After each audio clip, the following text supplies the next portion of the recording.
Oh, hey, I didn't notice y'all. Yeah, I'm just playing a game. Go ahead, take a seat. This is an intro, isn't it? Class.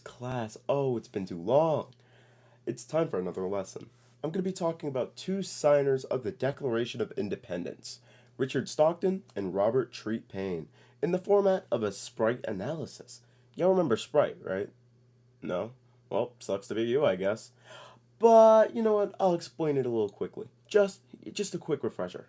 I'm gonna be fast, so you better keep up. S is for social history, P is for political history, R is for religious history, I is for intellectual history, T is for technological history, and E is for economic history. Whew! Hopefully that wasn't too fast for you. Anyway, let's get started, why don't we?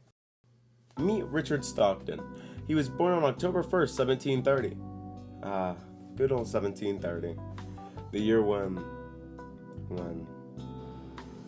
I was gonna record a bit where I was gonna, name something funny that happened in 1730. But a lot of depressing stuff happened in 1730. Like, look at all this. I'm not reading all that. So here, I'm gonna remake 1730. Watch. First, let's just get rid of all that. Oh, no. Bye. Bye. You go. No, it's gone. What happened in 1730 according to me?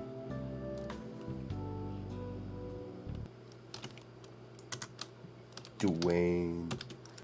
He was born near Princeton. Now, class, can anyone tell me where that is? That's right! Princeton is in New Jersey, or as I like to call it, hell! Now that we've finished our little introduction, let's get into the nitty gritty, why don't we?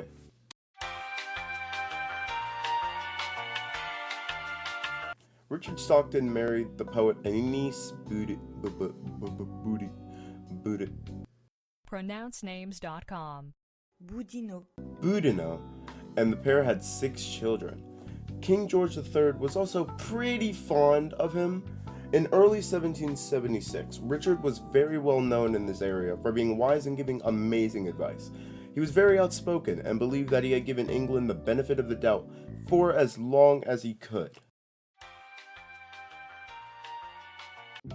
Richard studied law with David Ogden of Newark. Stockton became an eminent lawyer with one of the largest practices in the colonies. He was not much concerned with politics, but applied his talents and person to the revolutionary cause when the day came. He applied to the Royal Council of New Jersey in 1765 and remained a member until the government was reformed.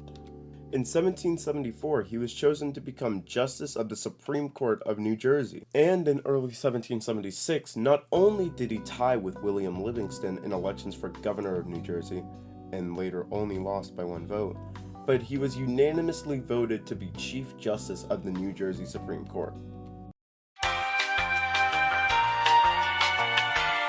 Stockton was disinterested in politics. He once wrote, "The public is generally unthankful, and I never will become a servant of it, till I am convinced that neglecting my own affairs, I am doing more acceptable service to God and man." Stockton was schooled at Samuel Finley's Academy of Nottingham. He graduated in 1748 at 18 years old. On completion of his academics, he went to study law under David Ogden, the most prominent lawyer of his time. In 1754, Richard Stockton passed the bar exam. And in 1763, he received the degree of Sergeant of Law, the highest law degree of the time.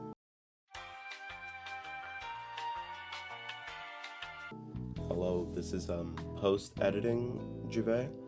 I did not realize I was not supposed to do technology, because what kind of technology they got back there? Paper? Anyways. To earn a living, Stockton reopened his law practice and taught new students about law. And back in 1766, he addressed King George III on behalf of the university regarding the Stamp Act. Whew. That was a lot of info. Thanks for making it this far. I'd like to take some time to thank today's sponsor, me. I'm doing this for free. Anyways, at least the lesson is up. Alright, him. Robert Treat Paine was born on March 11th, 1731, so he's younger than about 2 people that we know of. Richard from Jersey, and the Queen. Probably. He was born in Boston, Massachusetts. You know, the city of,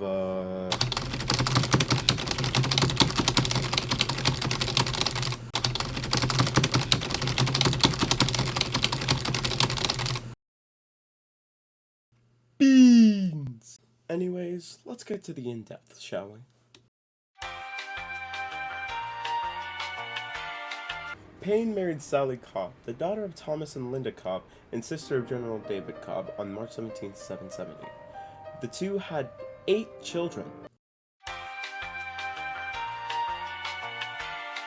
In 1768, he was a delegate to the Provisional Convention, which was called to meet in Boston. Payne, along with Samuel Quincy, conducted the prosecution of Captain Thomas Preston and his British soldiers following the Boston Massacre of March 5, 1770. John Adams was opposing counsel, and the Adams arguments won the jury's sway, and most of the troops were let off. He also signed the final appeal to the king, known as the Olive Branch Petition, in 1775. In 1777, Payne was elected Attorney General of the state of Massachusetts. He was then serving on the legislative committee to draft the first constitution of the state under new federation. Robert studied theology while he did everything he did. He was expected by family tradition to become a minister. Robert was a Congregationalist and a devout Christian. When his church, the First Church of Boston, moved into Unitarianism, Payne followed that path.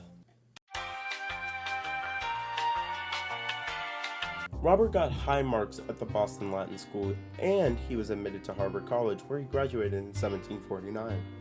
He was then engaged in teaching school for several years back at Boston Latin and at Lunenburg, Massachusetts. He began the study of law in 1755 with his mother's cousins in Lancaster, Massachusetts. Because of his frail health, Payne set out to build up his strength by working on the sea. He also spent some years as a merchant marine visiting the southern colonies Spain, the Azores, and England. Wow, I've been talking about these white guys for a while now, huh? I couldn't really think of a joke for this one, so have a good... Ooga booga, it's me, Ryan.